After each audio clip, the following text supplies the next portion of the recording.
President Trump is back at the White House tonight after an Asian trip that yielded several economic and trade agreements and an apparent warming of chilly relations with China. The president met with Chinese leader Xi Jinping in South Korea and came away with agreements and understandings on hot-button topics like fentanyl, trade, farming, and critical minerals. President Trump saying he's cutting tariffs on Chinese imports. Senior national correspondent Aisha Hasni is at the White House with that tonight.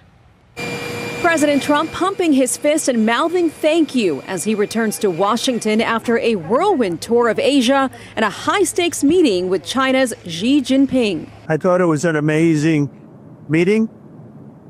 He's a great leader. Aboard Air Force One, the president announced Beijing will work to stop the flow of fentanyl in exchange for a 10% cut of U.S. tariffs on Chinese imports.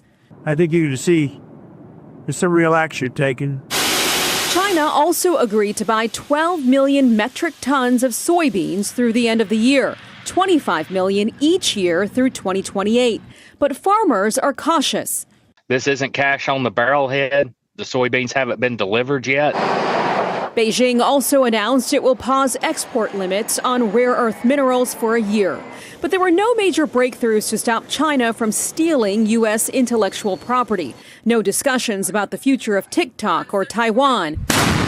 And despite a lengthy talk about Ukraine, the president did not pressure Xi to stop buying Russian oil.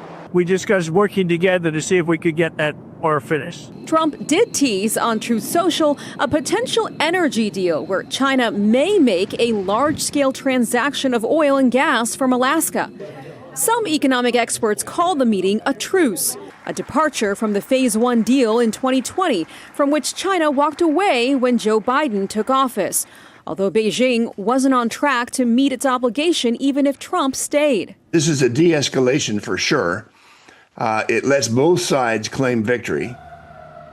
And Brett, the president says that plans are already underway for him to go visit China as soon as April, and then the two sides will make plans for Xi to come here to the U.S. And apparently that could either happen here at the White House or even perhaps Mar-a-Lago in Florida. Brett? Aisha Hasni live on the North Lawn. Aisha, thanks.